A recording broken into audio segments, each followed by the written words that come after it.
വിവിധ സർക്കാർ ഓഫീസുകളടക്കം പ്രവർത്തിക്കുന്ന കട്ടപ്പന മിനി സിവിൽ സ്റ്റേഷനിലെ പൊതുശുചിമുറി വൃത്തിഹീനമായി കിടക്കുന്നതിൽ വ്യാപക പ്രതിഷേധം. കൃത്യമായ ഇടവേളകളിൽ ഇത് ശുചീകരിക്കാത്തതാണ് വൃത്തിഹീനമാകാൻ കാരണമെന്നും ആളുകൾ പറയുന്നു. കട്ടപ്പന മിനി സിവിൽ സ്റ്റേഷനിലെ പൊതുശുചിമുറിയാണ് വൃത്തിഹീനമായി കിടക്കുന്നത്. വിദ്യാഭ്യാസ വകുപ്പിന്റെ വിവിധ ഓഫീസുകൾ, എക്സൈസ് ഓഫീസ്, റവന്യൂ വകുപ്പുമായി ബന്ധപ്പെട്ട ഓഫീസുകളടക്കം ഇവിടെ പ്രവർത്തിക്കുന്നുണ്ട്. ഇതിനാൽ നിരവധി ആളുകളാണ് ദിനംപ്രതി ഇവിടെയെത്തുന്നത്. ഇവർക്കൊക്കെ അത്യാവശ്യ ഘട്ടങ്ങളിൽ ഉപയോഗിക്കാൻ തക്ക വിധമുള്ള പൊതുശുചിമുറിയാണ് വൃത്തിഹീനമായി കിടക്കുന്നത്. വിദ്യാഭ്യാസ വകുപ്പിന്റെ ഡിഒയുടെയും എഇഒയുടെ ഓഫീസുകളുണ്ട്. കൂടാതെ എക്സൈസിന്റെ ഓഫീസുണ്ട്, സബ് രജിസ്ട്രാർ ഓഫീസുണ്ട്. ഈ ഓഫീസുകളെല്ലാം പ്രവർത്തിക്കുന്ന നിലയിൽ പൊതുജനങ്ങൾക്ക് ഉപയോഗിക്കുന്നതിന് വേണ്ടിയുള്ള പബ്ലിക് ടോയ്ലറ്റ് വൃത്തിഹീനമായ സാഹചര്യം എന്ന് പറഞ്ഞാൽ വളരെ ഏറെ പരിതാപകരമായ ഒരവസ്ഥയിൽ കിടക്കുകയാണ്.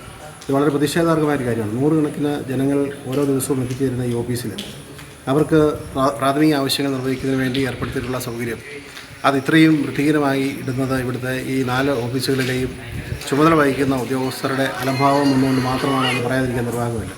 കാരണം കട്ടപ്പന പോലെ ഒരു സ്ഥലത്ത് ശുചിത്വത്തിൻ്റെ കാര്യത്തിൽ ഏറ്റവും മാതൃകാപരമായി നിൽക്കുന്ന ഒരു പ്രദേശത്ത് ഇത്തരത്തിൽ ഒരു സർക്കാർ സംവിധാനത്തിൽ പബ്ലിക് ടോയ്ലറ്റ് ഉണ്ടാകുന്ന ഒരു സാഹചര്യം വളരെ പ്രതിഷേധാർഹമാണ്. വൃത്തിഹീനമായതോടെ ആളുകൾക്ക് ഉപയോഗിക്കാൻ കഴിയാത്ത സാഹചര്യം നിലവിലുണ്ട്. കൃത്യമായ ഇടവേളകളിൽ ഇത് ശുചിയാക്കാത്തതാണ് കാരണം. സിവിൽ സ്റ്റേഷനിൽ ജോലി ചെയ്യുന്ന വിവിധ ഡിപ്പാർട്ട്മെന്റുകളിലെ ഉദ്യോഗസ്ഥരുടെ അലംഭാവമാണ് ഇതിന് പിന്നിലെന്നും ആളുകൾ ചൂണ്ടിക്കാണിക്കുന്നു.